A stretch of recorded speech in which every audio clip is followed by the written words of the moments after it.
Somewhere in the psyche there is a door that only betrayal can unlock. Not gossip, not drama, the clean, surgical kind. The moment a lover, a friend, or your own better self collapses in your hands. When it happens, the world doesn't just hurt. It blackens. The alchemists called this nigredo, the first stage of the great work, when what looked solid rots back into raw matter. Persona peels off, certainty liquefies, and a question you don't want to ask rises from the dark. What if the traitor is only outside you? What if every external Judas is magnetized by an inner Judas, an exiled instinct that sells your wholeness for 30 coins of comfort? Approval, control, numbness, being right. Tonight, we don't rush to forgiveness, and we don't worship revenge. We enter the lab temple of the soul to extract the hidden gold treachery reveals, so you can break the spell, reclaim your life force, and stop repeating the same bargain. This is the dark night's threshold, where ego dies and something truer survives. There's an old account from the salt-stained libraries of Tyre, a torn page attributed to a furnace keeper named Ephraim. He was famous. That's the point. He was the kind of man who lived behind the curtain of other men's greatness, measuring powders, sealing vessels, praying under his breath so the work wouldn't tea-spoil. Ephraim took in a young assistant, Leontes, bright gaze, clean palms, devotion that felt almost flattering. He showed him the heat cycles, the sacred timings, the way you listen for the vessel. The matter begins to break. Winter came. The harbor froze into silence. Then one morning, the assistant was gone, along with Ephraim's notebooks and a pouch of the patron's coins. The city called it theft. Ephraim called it an initiation, because what burned was the money. It was the humiliation, the sudden knowledge that his wisdom still needed to be witnessed to feel real. Betrayal didn't only expose Leontes. It exposed the role Ephraim was addicted to, the revered guide. That's how the shadow arrives, through collapse. Not only their shadow, yours. Jung would say betrayal constellates the shadow. It gathers what you buried and forces it into the room. When trust collapses, you don't only see what they did. You see what you outsourced. Discernment, boundaries, intuition, the quiet. No, you kept swallowing. So the first operation is not revenge. It is extraction. Ask it like an alchemist, not a victim. What part of me was bribed into blindness? What did I refuse to notice because noticing would ruin my identity? What did I tolerate because leaving would mean facing emptiness? Alchemy begins with the prima materia, the disgusting sludge, the stuff you don't want to touch. Betrayal drags that sludge into daylight, and most people respond by hunting a villain. It feels clean. It feels moral. It gives the ego a throne. But the great work begins the moment you realize the psyche is not a courtroom. It's a sealed laboratory. The point is to prove you were right. The point is to recover the part of you that went missing long before they arrived. Because if you only punish the outer Judas, the inner Judas keeps negotiating in secret. In archetypal terms, Judas is not only a person in a holy story. Judas is a function, the force that breaks a false unity so a truer wholeness can form. The psyche uses this function ruthlessly. If a paradigm has to die, life will arrange the knife. Sometimes the betrayer is a partner who shatters your fantasy. Sometimes it's a friend who exposes your naivete. And sometimes, most terrifying, it's you, quietly returning to the habit you swore you buried. One more drink, one more message, one more compromise. 30 coins again. That's why betrayal feels spiritual. It collapses the idol and reveals the bargain. It shows you precisely where your freedom has been rented out. And once you see the contract, you can burn it. The mystics called this sacred suffering for a reason.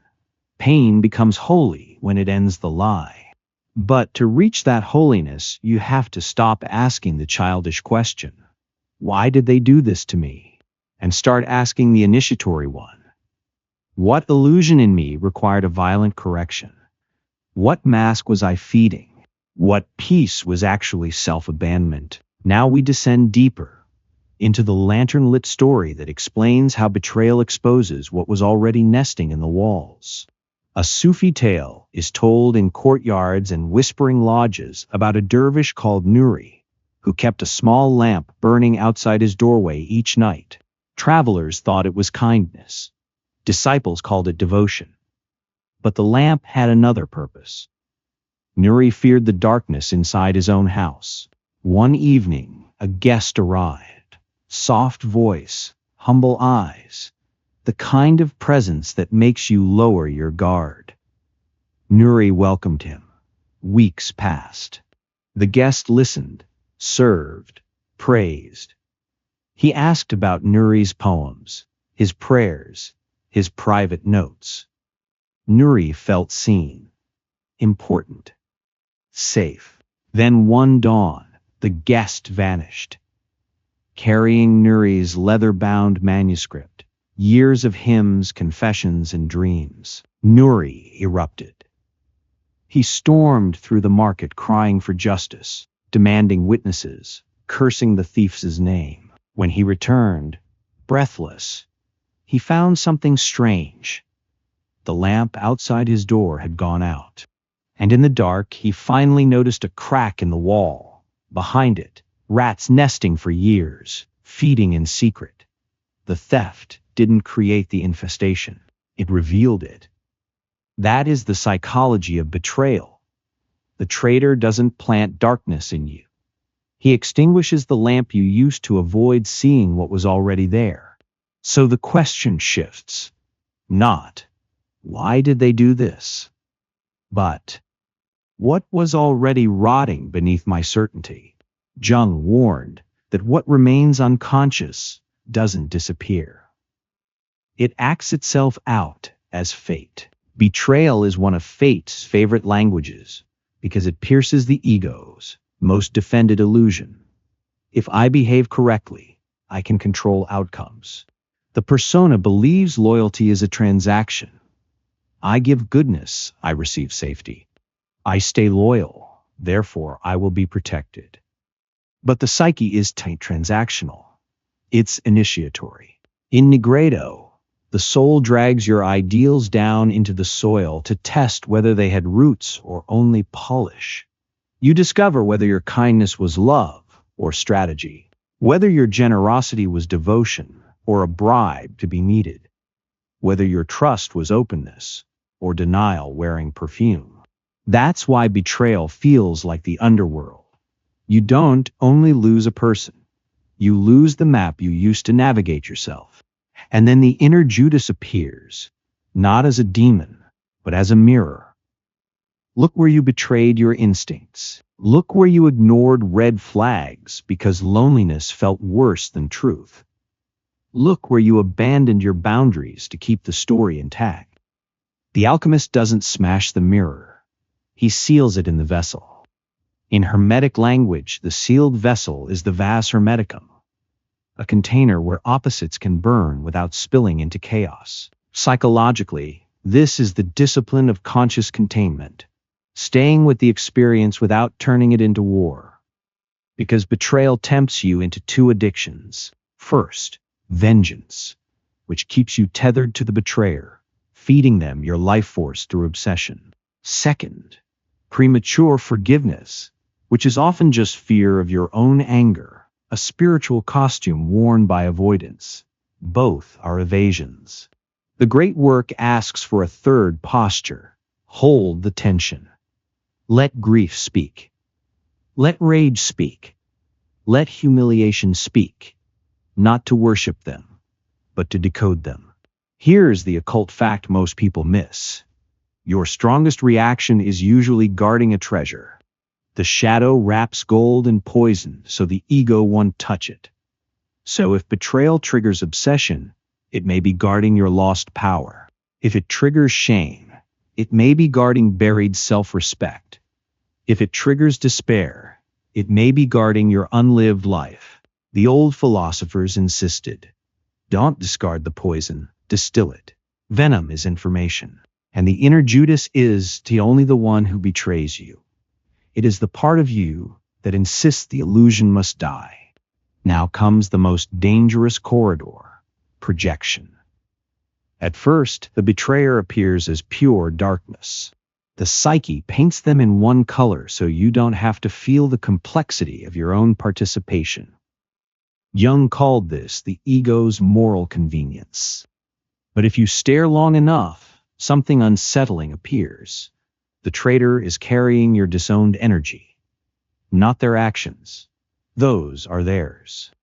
But the archetype they activate in you. Maybe they embody your repressed selfishness, the ability to choose yourself without apology. Maybe they embody your buried cunning, strategic intelligence you pretended not to have. Maybe they embody your forbidden independence, the courage to leave a life that doesn't fit. That's why betrayal is catalytic. It forces you to reclaim what you exiled. In alchemy, after blackening comes separatio, the separating of elements. You divide fact from fantasy, reality from interpretation. There's sin from your lesson. Write it like an alchemist, cold and precise. What exactly happened? Observable facts only. What did I assume would never happen? What did I ignore because it threatened my identity? This is where the spell breaks, when you stop narrating and start seeing. And once you see, the next myth arrives, about a man who wore truth like jewelry, until betrayal removed the charm. Late antiquity tells of a wandering philosopher named Severian, who wore a small iron key on a chain at his throat. He claimed it opened the door of truth. Students crossed deserts to see it. Patrons offered him cloaks and coins. The key became his authority. One evening, a rival invited Severian to debate in a crowded amphitheater. The air tasted like smoke and oranges. The crowd demanded brilliance. Severian reached for the key, his private ritual for confidence, only to find the chain cut. The key was gone. His words dried up. His mind turned to ash. He fled the stage in shame, as if the world had watched his soul undress. Later, in a small room behind an inn, he discovered the thief wasn't the rival. It was his closest student, the one who praised him the most. The student confessed quietly, "I stole it because you love the key more than truth." Severian's first impulse was punishment. Then grief arrived, heavy, cleansing, because he realized the key had never opened anything. It was a charm against uncertainty. That's the hidden anatomy of betrayal. It removes your talisman, the relationship, the identity, the friend group, the habit. Whatever you used to avoid existential terror gets ripped away. And in that exposure, a new capacity is born. The ability to stand without charms. Now betrayal becomes practical, not poetic, because the residue it leaves can chain your attention for years. Every betrayal leaves a residue. Compulsive checking, intrusive memories, rehearsed arguments, stalking their life like an oracle that only tells you were still bleeding. The occultists had a name for this: enchantment, a binding of attention. And attention is life force. If your attention is chained to the betrayer, your future is being fed into the past. So the next operation is withdrawal of libido, Jung's term for reclaiming psychic energy from an object possessed with meaning. You don't do this with affirmations. You do it with ritualized precision. Name the hook. What emotion keeps me returning? Rage, longing, injustice, shame. Name the payoff. What do I gain from staying bound? Identity as victim, fantasy of reversal, avoidance of loneliness, permission to stagnate. Then replace the altar. Redirect the same energy into one daily act of sovereignty. One act. Small, brutal, consistent. Because alchemy is only symbolism. It's habit architecture. Each day you refuse to feed the enchantment, you weaken the inner Judas that sells you for cheap relief. And then, without fireworks, the next phase arrives. Albedo, the whitening. Not positivity, not denial. Clarity after decomposition. The clean water rising once rot has done its work. Albedo often arrives as a cold, clean realization. I was loyal to an image. I was addicted to potential. I mistook intensity for intimacy. I confused familiarity with fate. This is where the inner Judas reveals its true face, not cruelty, but refusal of self-deception. It is the part of you that chooses truth, even when truth costs belonging. But albedo demands something humiliating. You must see how you participated, not to blame yourself, but to reclaim agency. Because if all power lives in the betrayer, you remain spiritually bankrupt. Ask like a dark academia philosopher with a candle and a notebook. Where did I barter discernment for comfort? Where did I ignore my body's warnings to protect a narrative? Where did I fear solitude more than betrayal? The whitening is the moment you stop begging for a different past and start building a different nervous system. Standards sharpen. Boundaries stop apologizing. You become harder to manipulate, not because you became cynical, but because you became whole. And then comes the paradox. Once you reclaim agency, another grief arrives.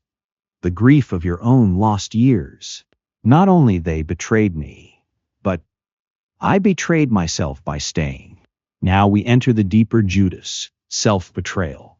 This is the betrayal beneath betrayal. The places you abandoned your instincts to preserve the mask. You numbed the alarm system and called it love. You kept performing because the role protected you from the raw question. Who am I without this? Depth psychology calls this the wounded healer dynamic. We choose familiar pain because it feels interpretable. We cling to the pattern because it gives us a title. Savior, fixer, loyal one, patient one, the good one. Betrayal destroys the title. And the ego panics because without the role, it must face the void. This is the real dark night. Not that you were rejected, but that your identity was built on being needed, chosen, approved. The night strips away the audience. It removes the script. It forces you to meet the naked self you kept postponing. Here the work becomes simple and severe. Grief without theater. Quiet mourning. Honest inventory. No dramatic speeches to people who don't deserve your voice. No turning the funeral into content. You let the old self die. The Sufis called this fana, annihilation of the false. Not because life is cruel, but because truth is exact. And after fana comes the question, what returns? Hermetic iconography answers, after purification comes conjunctio, the union of opposites. Conjunctio is the alchemical marriage, not romance, but integration. Betrayal splits you at first. One part hardens into suspicion, another aches for softness. One part wants to close forever, another still believes in devotion. If you pick one side, you become fragmented, either naive again or bitter forever. Conjunctio is a higher skill, tenderness with boundaries. It looks like this. You can love, but you verify. You can forgive, but you don't return to the same altar. You can feel compassion, but you don't abandon discernment. Jung called this the transcendent function, a third stance that holds tension between opposites until a new synthesis emerges, and something surprising happens. The betrayer stops being the center of your myth. They shrink back to human scale. Not demon, not destiny, just a person who played a role in your initiation. Your attention returns to its rightful task, building a life that does not require self-betrayal to be sustained. Now we approach rubedo, the reddening, the phase of embodiment, because insight without behavior change is just aesthetic philosophy. Rubedo asks, what does this initiation demand of your daily habits? Because the inner Judas rarely appears as a dramatic villain. Most days it shows up as a small trade, 30 coins again. Rubedo is where the teaching becomes flesh. The inner Judas shows up as a small bargain. One more drink to silence the memory. One more message to the unreliable person. One more hour of scrolling instead of facing the emptiness. One more compromise. Just this once. 30 coins. Again and again. So here is the daily alchemy. Simple. Ruthless. Effective. Name the temptation the moment it arrives. No romance. No poetry. Just accuracy. Delay it by 7 minutes. Short enough to be doable. Long enough to break possession. Transmute the energy into form. Walk, cold water, journaling, prayer, lifting, cleaning. Anything that returns you to the body. This is self-help. It's cult discipline in the original sense, cultivation. Redirecting libido into structure. Replacing the old altar with a new one. Rubedo is when you stop asking, why did this happen? And start asking, what kind of person must I become so this pattern cannot find me anymore? And there's one final test, subtle, seductive, and almost everyone fails it at least once. The desire to interpret betrayal as proof that you are unlovable, cursed, or chosen for suffering. That interpretation is the last chain. Now we close the circle. Neoplatonic descent and return. Fana and Baka, the philosopher's stone as integrity. The final chain is meaning-making that turns initiation into a sentence. This happened because I'm unlovable. I'm foolish. I'm doomed to repeat. That is not wisdom. That is enchantment. In Neoplatonic terms, betrayal is a descent into multiplicity. The shattering of the one you thought you had. But the return is possible. Not back to innocence, but upward into unity through knowledge. This is where the inner Judas becomes an ally. It teaches you the difference between devotion and addiction, sacrifice and self-erasure, love and the hunger to be saved. And if you listen closely, the wound carries a clean message. You were not betrayed to destroy you. You were betrayed to show you where you were already divided, where you wore a mask to earn closeness, traded truth for belonging, confused pain with proof. When you integrate that lesson, you don't become cold. You become accurate. You stop begging at altars that require you to shrink. That is the philosopher's stone. Not invulnerability, but integrity. So betrayal becomes a doorway, not the end of your story, but a signal. Another layer of illusion is ready to burn, and beneath it, another vein of gold is waiting.